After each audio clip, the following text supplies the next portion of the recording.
Welcome to Pack the Rock Podcast with the Hoosier Network. Thank you all for joining us. I'm your host, William Stewart. Next to me, Ian Plaskoff, and across from us, Ava Wegenke, Nick Rodecap in the cut. And he's pointing today. I felt like pointing. I'm with it. Yeah. You know, somebody made a point last week. His name was Scott Dolson. And he paid Curt Cignetti a whole lot of money. His point was to keep that dude in Bloomington. Sig got extended through 2023, an 11.6 average annual value in the contract with enough bonuses for you to sit there and read for about a half an hour. 2033. Did I say 2023? I think so. Wow, that's a good start. Disaster. Shout out the morning, even though it's 11 o'clock and I shouldn't. It says 20. You know what? What do we think of the contract extension? I thought it was a good place for him to be. It ranks him third in highest paid coaching contracts behind Ryan Day and Kirby Smart. I mean, he's one of the best coaches in the country. It makes sense. I mean, for those of you that either found out directly through me on Twitter or potentially through the governor of Florida, we'll get into that later. Curt Cignetti is 18-2 at Indiana, 12-1 in the Big Ten, 13-0 at home. I mean, the Indiana students who are freshmen and sophomores have never seen their team lose at home. And Indiana's now a football school. Curt Cignetti is leading the charge in that, and he deserves to be paid. He wanted to stay, he's staying, and it makes sense for all parties. Do we think Manette had something to do with him staying? That was the first thing he said in the video, right? Was my wife loves Bloomington. My wife and I love Bloomington. They love the people. They love the community. I think it's very clear that she had a very large role to play in saying, hey, we're not going anywhere. And to be fair, like if you're in your early to mid-60s, you've found what seems like your home, why would you want to leave? You're the emerging superpower in college football. Hey, somebody posted that, didn't they? I think that I wonder. being the third highest paid coach in college football also really keeps you somewhere. I feel like that would do that. It was interesting. Sig was talking about the process of how it went down, and it was Tuesday. Scott Dolson walked into his office, 90-second conversation. The contract was done 48 hours later. I mean, if that doesn't say both parties wanted to stay and keep things going, that's about all you need to know. And a couple clauses that everyone really is finding interesting is these good faith clauses. I'll just read them off for you in case you're unaware. The good faith efforts regarding the staff pool. The university shall make every reasonable effort to provide a competitive staff pool to retain and acquire talented assistant coaches, strength coaches, operations staff, and support staff. The university agrees to perform a good faith market review anytime the staff pool ranks lower than 5th in the Big Ten or 10th nationally. That's supposed to say higher. Higher than 5th in the Big Ten Conference or 10th nationally. I don't know why it says lower. No, I think it's basically like them promising to try to keep 6 assistants. Right. They renegotiate their contracts every Yeah. time they finish that highly ranked. The other good faith clause in here before we start discussing them. The university shall make every reasonable effort to provide competitive resources for program support, for player retention and acquisition. The vice president and athletic director agrees to meet with you at least annually to review any available data to ensure the football program remains competitive both nationally and in the Big Ten in this area of program support. That feels like a necessary clause almost, right? Yeah. Yeah, because Sig has praised the resources that he was given, and I think he talked about it earlier this year that it's nearly double what he was promised when he was hired, as far as NIL and building the roster. So if it ain't broke, don't fix it, right? Keep the resources competitive in the Big Ten, and I'm not going to say that you're going to be the number 2 team in the country every year, but you're certainly going to give yourself a shot, and it's very clear that now that IU's taking football seriously, they're discovering that. With the resources that they have, what's the limit? Like, how high can you go? I don't think we know yet. It's interesting. You look at last year, and, I mean, the money has increased from last year to this year. Last year, you look at the money and you look at the quality of the players. Yes, they were good. They made the CFP. But you look at their backgrounds, where they came from, and really just the quote-unquote star power of these players. I mean, it's mostly group of 5 guys, James Madison, whatever. It's year 1. Resources increased. Now you're able to bring in power 4 guys and retain your own guys more importantly. You're seeing guys like Pat Coogan come in from Notre Dame. You're retaining Elijah Surratt, Omar Cooper Jr. You're bringing in Fernando Mendoza from another P4 school. I mean, it's as the resources continue to go up, you'll see the quality of players go up. And we found out with this staff that it really doesn't matter who is on the team, they're going to win.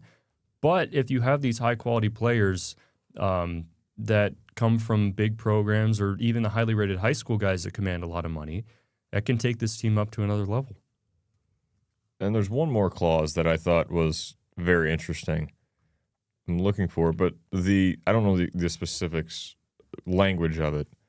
But for synopsis, if Dolson and or Pam Whitten leaves Indiana, Sig has the right to just up and leave. I believe that's what it is.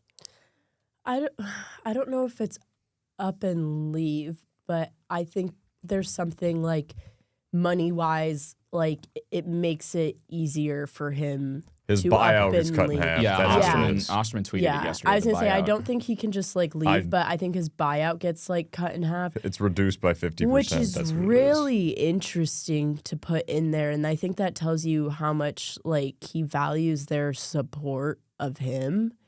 But I think that's really, really interesting to put in there. I could see Scott Dolson, staying here for a long, long time, but I think like Pam Whitten right now, in the eyes of a president of the university with academics and everything, is maybe a little bit under fire. But I thought that was a really interesting one to throw in there.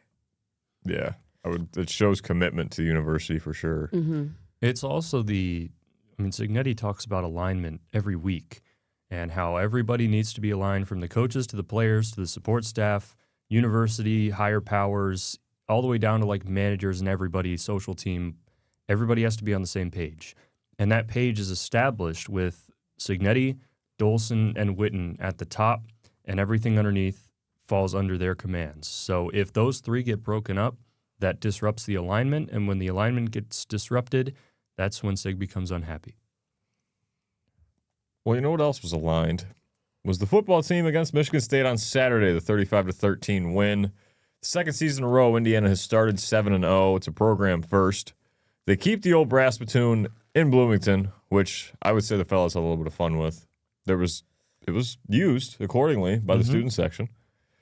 Some of the highlights, some of the statistical highlights: Fernando Mendoza, 24-28, 332 passing yards and 4 touchdowns. You could argue he should be 25-28 with 5 touchdowns because E.J. Williams caught that football. Yeah. Mm-hmm. Mendoza's the leading Heisman candidate at plus 340 odds. He's also the first overall pick favorite for the first time all season. He's tied first in the country with 21 passing touchdowns. He's first in the country standalone with an 191 passer rating. Elijah Surratt went 4 receptions for 70 yards and 2 touchdowns. My computer stopped working. I had to look at Plaskoff's. You're welcome. Thank you. Omar Cooper, 8 receptions for 115 yards and a touchdown. He's tied 5th nationally in receiving touchdowns. I kind of skipped over the important Elijah Surratt stat, didn't I? He is standalone first in the country with 9 receiving touchdowns through 7 weeks of play.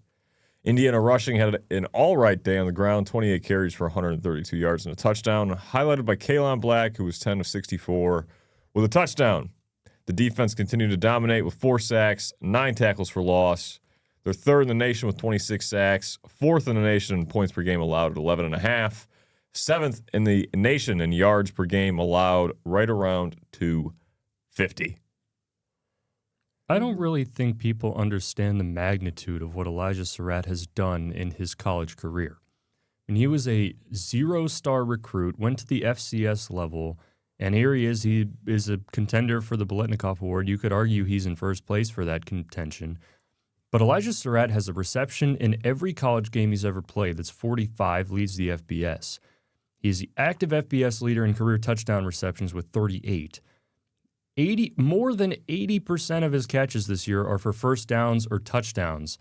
And in every Big Ten game this year, he has 70-plus yards and a touchdown. I mean, nobody else in the country has done this in their college career, and Elijah Surratt doesn't get talked about too much. I mean, yeah, he's really. I feel like this season compared to last season, even for like he had a really great season last season, but you can definitely tell that like this season and just over the off season how much more that he's developed, and like his connection with Fernando and how that has developed and helped him out as a receiver as well. I feel like has really been really prominent on the field a ton. And, with Fernando, you talk about that Heisman ranking. I mean, chants of Heisman Mendoza were ringing through Memorial Stadium. I mean, everybody feels it. And you ask him about it, and he just says, "Oh, it's not about me. It's about the next game, and it's about my team." But I mean, it's kind of crazy that there is another. And you had Omar Cooper Jr. say that if you ask me, we have the best quarterback in the country. But it's kind of crazy that last year, I feel like we were talking about Curtis Rourke and that he was in the Heisman conversation, but we knew he wouldn't actually get it. And now it's another year with Curt Cignetti, another quarterback. And now it's you have a quarterback that is actually very favorable. You could argue he should win it. Yeah. I think we didn't expect this Heisman conversation, perhaps. But I think people who had watched Fernando Mendoza at Cal kind of knew that he had serious talent and he just didn't have an offensive line. He was running for his life so much. What does he have now? He has an offensive line, and he has a very talented receiver room. So Mendoza, I remember reading a story about how I think it was his high school coach was telling college coaches to stop overlooking him.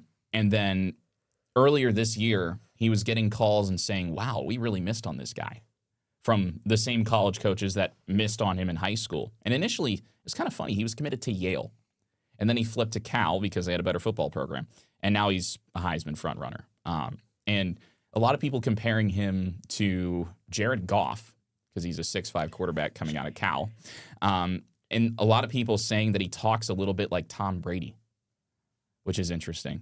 But Mendoza, he's made what? 3 bad decisions with the football all year. One against Indiana State that Sig yelled at him for, and then the 2 interceptions.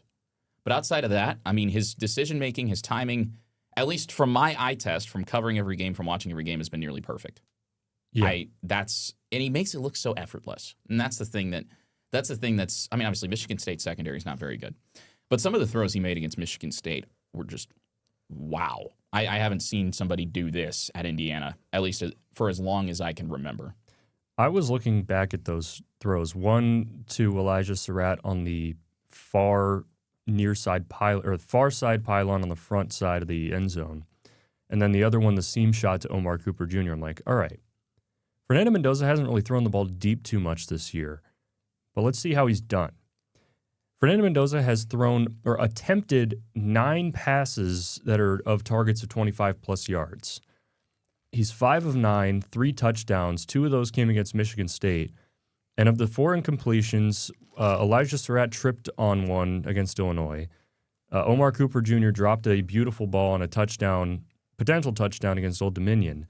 And then one of them, you could argue Charlie Becker didn't drop. It was good coverage, whatever it was. And the other one was a bad throw. It's all scheme for Fernando Mendoza. He doesn't really throw the ball deep too much, but he doesn't have to. He was earlier this season talking about being a point guard of this offense, where he just has to get his playmakers the ball. And with the RPO game that Indiana runs, he does just that. It's just quick slants, quick hitters to the flat, throws over the middle on crossers. He doesn't need to launch it deep because all he wants to be is the point guard. He doesn't want to be anything special, but being the point guard has given him the stats to be the Heisman frontrunner, and that's a sign of a good team. And he's definitely leading the charge as he's leading the country in how many stats we've already went over. We'll switch sides to the defense. 13 points allowed, 10 of them with the starters, 3 of them at the end of the game, which, garbage time points we'll call them. We kind of called Michigan State having the, 20 minutes of possession in the first half? On 2 drives? It was 15 on the first 2 drives, yeah. And I think Sig said there was 9 minutes left in the second quarter by the second time they got the ball. So we called the fact that they were going to plan out. They actually planned out more plays than we expected. But what did we see from the defense on Saturday? Outside of the 2 planned drives where Aiden Childs was just checking the ball down every other play. Slow start. Signetti talked about it. He said early in the game they're going to look at some tape and they're probably not going to be pleased. My guess is they've already looked at the tape and they've already gone through that. I think it was kind of concerning because Signetti said it first 2 plays they had him bottled up, and then you give up a 3rd and long. Michigan State was unsuccessful on, I think, 4 fourth down attempts against UCLA, and they converted 3 fourth downs against Indiana. The defense couldn't get off the field early on. And I know the score is kind of like, oh, well, they beat them by double digits. What's the problem? Well, the problem is that slow start, because if you get off to that kind of a start against a better team, you might not have a chance to dig yourself out of it. The opposite happened at Oregon. The defense started hot, and then the offense picked up steam. Also, the concern is obviously the injuries, because Mikhail Kamara was dealing with a shoulder thing, and then the big one, of course, Kellen Wyatt's knee injury. He might not be coming back for the rest of the season. Those are guys that, if they go down, like Wyatt has, you can't replace them one-to-one. You're going to have to, Stephen Daly is going to be the next up, we think, to replace Kellen Wyatt. But maybe there's going to be a scheme adjustment. Maybe you're going to use more 3 linebacker sets. Hello, Isaiah Jones. But I'm just curious how Bryant Haynes adjusts, because losing Kellen Wyatt, he was 2nd on the team in tackles for loss this year, I think. That is a big loss for Indiana. And I will say, Sig talked about how near the end of the first half and in the second half, they kind of stopped playing with their food. They buckled down, and then in Michigan State really didn't have anything. But I'm curious to see how Bryant Haynes adjusts now that they've lost a huge piece in Kellen Wyatt. Well, and we talked to Stephen Daly yesterday. I was just going to bring this up, which that is probably indicator 1 that he's the next guy up. It's the fact that he's already speaking with the media, and it's getting him ready for the spotlight. That was kind of surprising. I was not expecting to talk to Stephen Daly at any point this season, to be honest, but he seems like an interesting guy. That might have been the best Tuesday night availability that we've had this year. It was solid. And the main thing I took away from at least Stephen Daly's presser is the fact that he is a freak athlete. The student in high school was 3rd in the state of Virginia in the 100-meter dash, as well as 3rd in the shot put. He ran a 10.85 100-meter dash at 6'3", 230. Dang. Something like that. That's ridiculous. He entered his freshman season at Kent State at 250, I think. So that probably means he was in the track season so maybe 240. 240. Yeah. That's disgusting. That's just ridiculous. Imagine running you make the state meet for the 100. You're some wide receiver on the football team. You're this crazy athlete, and then you see this 240-pound 6'3" dude just outclass you and win 3rd in the 100-meter. It's after doing shot put. Yeah, that's the other thing. This dude was doing shot put, discus, and then goes and runs the 1. I've never been a track athlete, but I know that's impressive. I don't think you have to be a track athlete. No, it's just ridiculous. Not to throwers usually don't leave the throwing pit, but this guy's. I was in shock after that. The other thing that we talked about a little bit at the pressers that picked up some steam was Omar Cooper. He had some interesting quotes. Nick, you posted a couple of them. Super Cooper. That's become my favorite thing. But no, I asked Omar, I think it was one of the last questions, about what stands out about UCLA, and he brought up a good point in that they're playing loose. You got off to a terrible start to the season, coaching change, everybody knows about that. They could mope and wallow and let it spiral, and they're not doing that. He said UCLA's enjoying it now. They've changed the trajectory of their season. I don't think anybody on Indiana is taking this UCLA team lightly. No. And Cooper talked about how if they come out sluggish, if they come out slow in practice, Sig's going to be hard on them, but he's still going to take care of them. Practices are still short, and he's going to coach them up to the standard that he knows that they can play at. And I thought that was really insightful because, some coaches, they can be disciplinarians and the players might get turned off to it. But it seems like whenever Sig wants to get a message across, he's very effective in doing that and keeping his team from becoming complacent. He's been preaching it.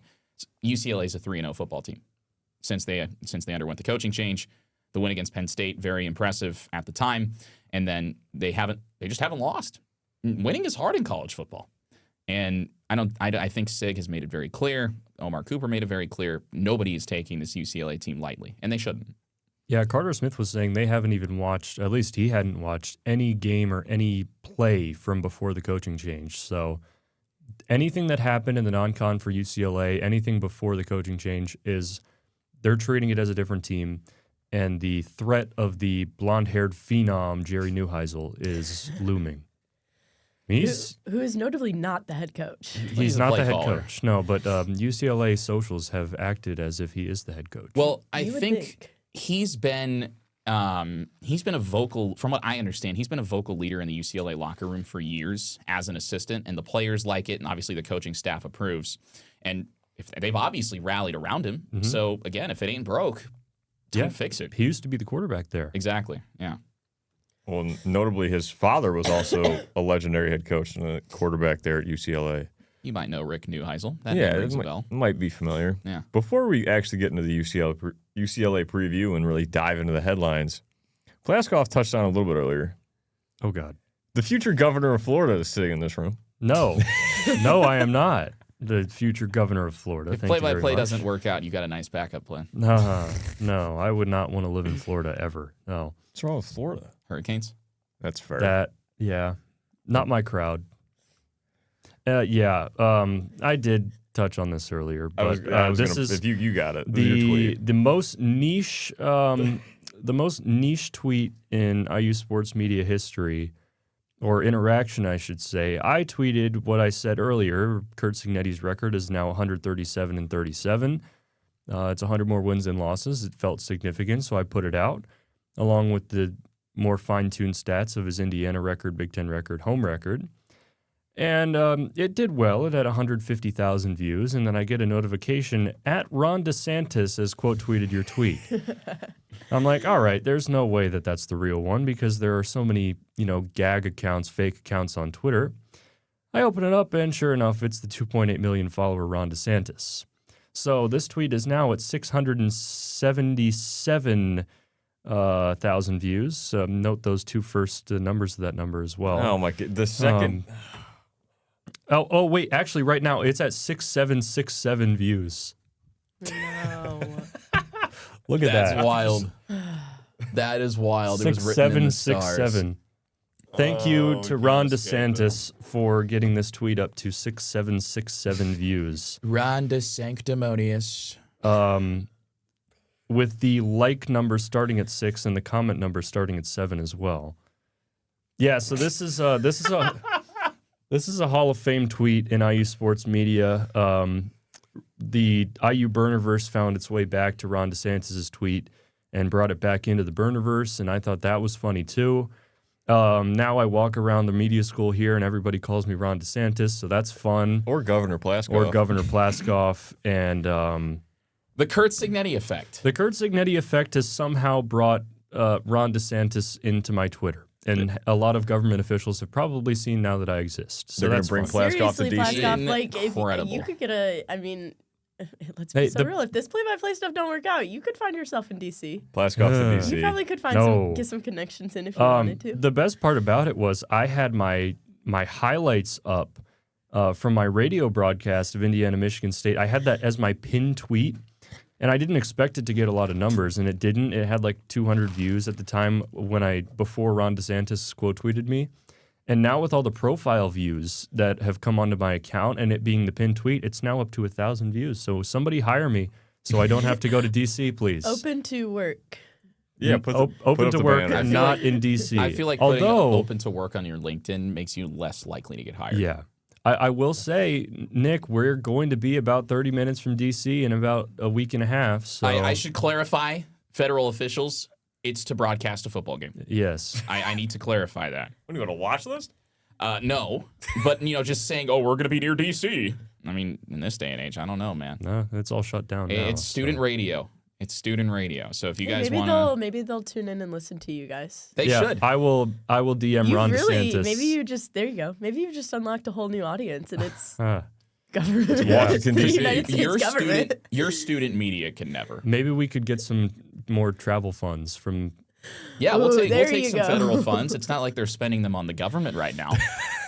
That'd be great. Can you start networking some more travel funds for postseason football? Yeah. Hey, Ron. We're going out to Pasadena. If Indiana is playing in the Orange Bowl, can we get a little a stipend in Miami to support your economic development? Yeah, just call it tourism or something, and it'll be great. I think it literally would be tourism. Well, wouldn't it be? yeah, but we're there to do a job. So, well, as we hopefully retire this tweet from now and never look at it again as it's at 6767 views, and the tweet above it is a Fernando Mendoza highlight video that has 677 likes. Yeah, we'll leave it at that. And this tweet has 267 impressions. I mean, you just can't. My Twitter is an interesting place now, let's say. Ava's entirely fed up with the 6-7 thing. I think. I'm so over I watched the South Park episode. I can't do it anymore. I'm doing it out of irony. Stop. I watched the South Park episode about it, and they did a very good job. South Park did an episode about it? Oh, you didn't see that? No, I don't watch South yeah. Park. It was in Abbott Elementary the other night. Oh, I'm really? so So over was it. Kyle Schwarber. Shout out. After his Sounds 4 about home run right. game. Yeah. Sounds about right. Jalen Hurts was in that show last season. Yeah, he's probably getting tush pushed. But Anyway. yeah, I'm over it. Make it Yeah. stop. Make it stop, please. So, Please make it stop. Tell Ron, don't quote tweet me, and it won't get there. Well, not to. I know we want to. Ava at least wants to leave us alone. But Nick at halftime. This is totally unrelated to football. Huh? Indiana up at the basketball game. Oh, yeah. Indiana was Oh. up 67 to whatever they were over Marion. It was like 67 to 25 or something. And Nick couldn't even say it right. How'd you throw it to break, Nick? I said Indiana with 6-7 points at halftime. Apparently, everyone at upstairs went crazy. Of course they did. Per So- sources. You know what? Per Hey, Twitter. my voice has been heard on Kirkwood by the drunk masses in Bloomington, and if that's my legacy, then that's great. That's as Saying a certain 6-7. You know what? What part of my legacy in the media school isn't a giant joke anymore? Between getting quoted by Bryant Haynes and Derek Owings, Yeah. and having that tweet explicitly used as bulletin board material for the team to pick up their biggest win in program history, to making the bar goers laugh on Kirkwood. I'll take that. I'll take that as my legacy any day of the week. The Bryant Haynes put on your clown shoes and dance for me made it over into my sector of the IU world on Twitter, where somebody told Ron DeSantis, put on your boots and dance for me. Oh, man. That's... I did see that. Yeah. Who knew IU football being good would have all these overarching effects? Also, Angelo Pons has continued to make merchandise and wear sombreros. Diego Pons. Do you have the picture of him wearing the sombrero? I don't. Did he post it? Somebody like Oh, D'Angelo Pons follows me. I forgot about that. snuck a picture of him, I think, waiting to get into the game wearing a sombrero and the said sweater that says Diego Pons on it. I don't think they even realized it was Angelo. It was just a tweet about who is this dude. I did not see that. Yeah. IU Twitter. Shout out the largest alumni base in the country. It made the Oh my goodness. that The 4 letters that I will not repeat. the moose Yep. moose spotting board. Oh, look at this one. Oh. And the jersey no. Look at that. Oh, that's beautiful. The jersey's the cherry on top there. The bookstore did that, right? Yes. Yeah, 01 Hemby, 05 Pons. What are we doing? Well, they fixed it, so Yeah, but Yeah, the well- fact that it was ever a problem. Big Noon Kickoff will be in town, and Dave Portnoy does this thing where he goes to the bookstore to get merch, so they better have it cleaned up by then. Ugh. Yeah, let's mention that. There are Big Noon Kickoffs here this weekend. I'm going to say hi to Rob For anyone Stone who wants to go to that. thank him for being the voice of the PBA on Fox. He's the voice of the PBA. Yeah, used to be. Now it's John Fanta. But it used to be Rob Stone. Yes. Love John Fanta. We learn something new every day. But yeah, Big Noon Kickoff will be here for Indiana UCLA. And let's get into the UCLA preview. They are, as far as Curt Cignetti and his football team are concerned, 3-0, but they are literally 3-4 with a 3-1 record in the Big Ten Conference. They had a 20-17 win over Maryland, and Nico Iamaleava. You even had it, dude. you had it written I can't phonetically. read. Nico. Iamaleava. Yeah. You had it written. I still can't say it right. Had it written phonetically See, and still couldn't. This is why I hung up the headset. Yeah. I why am I a go- leaving. Nico I say it like that Iamaleava. too much. Now try Make too many jokes about that. Titus Mokiao Atimalala. Try that one. No. I don't think I will. What about Mateo Uyunglele or Yeah, we messed that up Atticus too already. Sappington, kicker, Oregon? What we've learned Keep going today with the UCLA preview. is that I'm not a broadcaster anymore. Anyways, Nico left the game early, but ended up coming back. He drove the offense down for a game-winning field goal in literally 28 seconds, won them the game over Maryland. Like I said, this team is 3-0 since the firing of Deshaun Foster. Tim Skipper is the interim head coach, and Jerry Neuheisel is the interim offensive coordinator. He's the former UCLA quarterback and the son of Rick, former UCLA quarterback and head coach. Their offense is a West Coast-style offense with a big shock, a lot of play-action passing, RPOs, crossers, motions, not a lot of curl routes, not a lot of sitters or comebacks. Literally everything is in shotgun. And last week, Nico was 21-35, 221 yards, a touchdown, 2 picks, one of them a pick 6, but it was on his own 4-yard line, and the corner made a great play. The run game, that is about the most important part of the offense for UCLA. They ran the ball 35 times for 193 yards and a touchdown over Maryland. Jalen Berger was the highlight of the offense, 19 rushes for 65 yards. UCLA is 7th in the Big Ten in rush yards per game at $170, or just a little over. Their defense is in a 4-2-5, just like the rest of the entire college football landscape. 3rd and 4th down, they're going to blitz. They did that literally every 3rd down against Maryland. They'll also be in man coverage on quite literally every 3rd down and 4th down if it comes to it. In the early downs, it's a lot of zone coverage. The linebackers are conservative, and there's not very many stunts from those front 4 defensive linemen unless they're blitzing. UCLA, we talked about it a little bit, that Indiana's not really underestimating them, but what have you guys seen from the Bruins? I mean, I think that this game, just from like an overall standpoint, is like Michigan State was always going to be a little bit dangerous in a sense because they had nothing to lose. So they were going to do whatever. Like, they had nothing to lose. At the very least, they wanted to play competitive in a game. UCLA, I feel like, is the same way, but there's more stakes in it because essentially, I mean, they're 3-0 right now, and they're way more friskier than what Michigan State was. Like, Michigan State had little to no friskiness with it, but I feel like UCLA is a very frisky team that is going to come in here and trying to play spoiler ball essentially and put Indiana down. And I mean, like, the win over Penn State at the time was huge, and I would still say it's considerably a big deal. And so the fact that yesterday, I mean, I wasn't able to make those player press conferences, but the fact that the players were saying, no, we're taking this very seriously, like, I think that's really great to hear, and they should be, because I just think that there's more stake in this game, and that it could be a little bit more of a back and forth game than it was with Michigan State. However, I also think you have the timing of it being a noon game on your side, because our guys are used to this noon time. I hate noon games. Our guys are used to this noon time, but for UCLA, it's a lot earlier internally for them than what the noon kick is going to feel like. And so that could be of advantage for Indiana. But I really feel like this game is just, I don't think it's going, I think it will end up being fine, but I could see the start of it not being much of a cakewalk and them giving a little bit of run for their money. I think it's worth mentioning, although we're comparing apples to oranges, the UCLA-Michigan State game was a noon Eastern kick, and UCLA... That didn't seem to matter, UCLA beat Michigan State by the exact same score that Indiana did. And also, nobody has any sympathy for UCLA playing at 9 a.m. Pacific because they wanted this. They blew up the Pac-12, so you have to deal with the consequences, just like Washington had to deal with it when they came in here at this time last year. But UCLA is a completely different team now. I was like, at the start of the year, I'm not very excited to shoot the UCLA game. Now, I'm excited to shoot the UCLA game because this might be Indiana's closest game for the rest of the year. I would not be surprised at all. UCLA, since they made the coaching change, last 3 weeks, 28th in net success rate, which basically is how effective are you at moving the ball, while how effective are you on the other side from stopping your opponents from moving the ball? Well, they're really good. And I would not be shocked if this game kind of starts like the Old Dominion game where UCLA comes out hot out of the gate, and after that, it's anybody's guess. But this is going to be a really fun game, I think.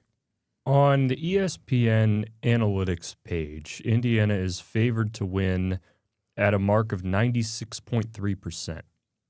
I don't agree with that. I think it will be significantly... I do think Indiana will win, and I do think Indiana will win by multiple scores, but I don't think it's a 96% it's a 25.5-point spread. I don't see that. I would take the UCLA plus 25.5 here. With Nico Iamaleava, played in the SEC. I know as much as we hate on the SEC, he took Tennessee into the playoffs last year.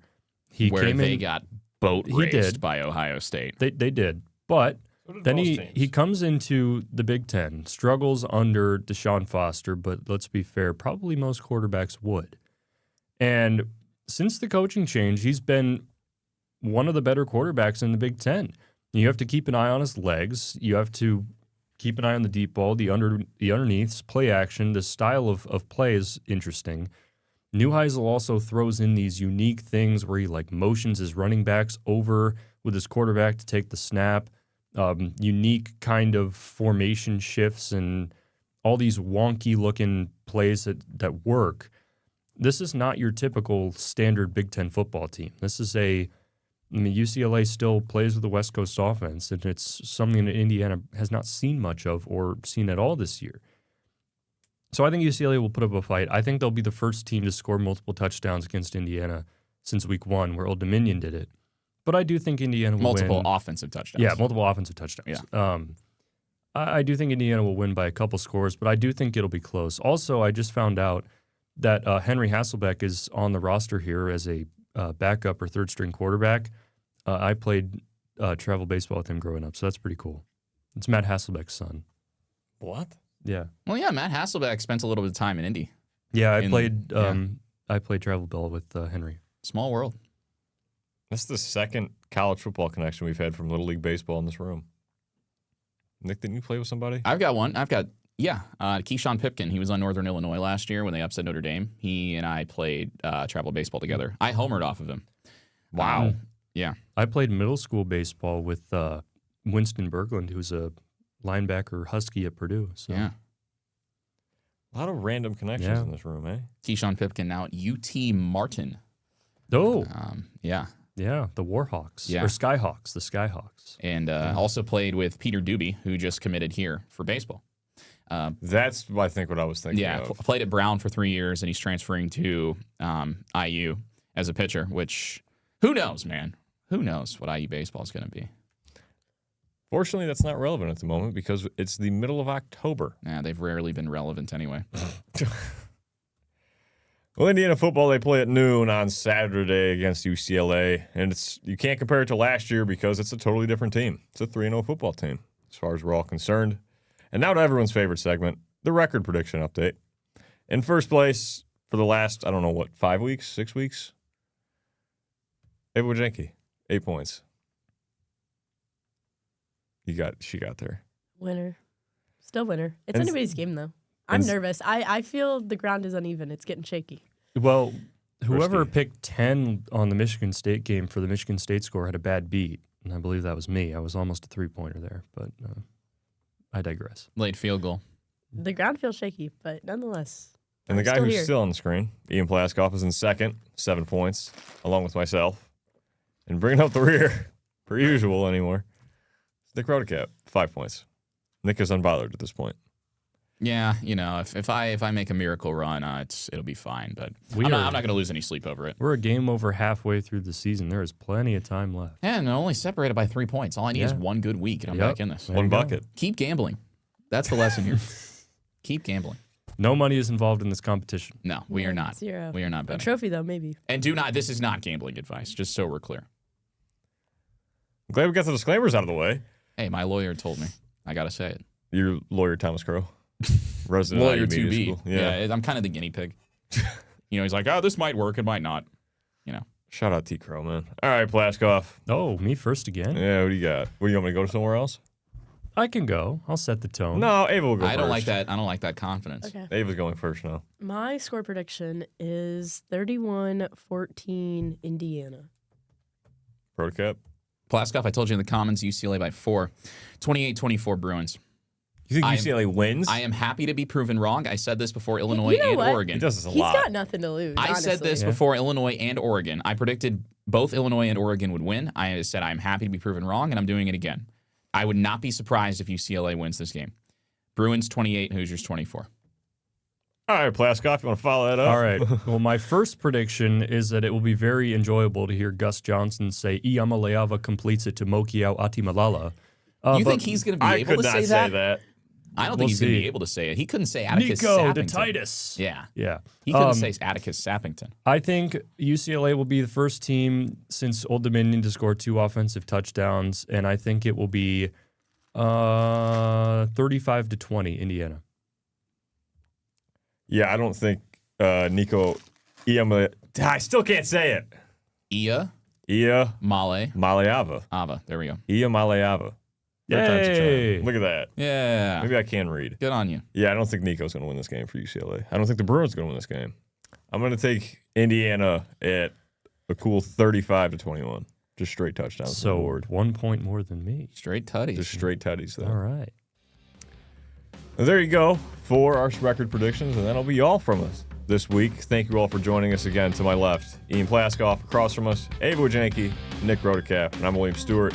Thank you all for joining us this week on Pack the Rock podcast. Make sure to follow along with us on Twitter for all your Indiana football needs, and make sure to follow along with the Hoosier Network for all your Indiana athletics updates. We'll see you all next week.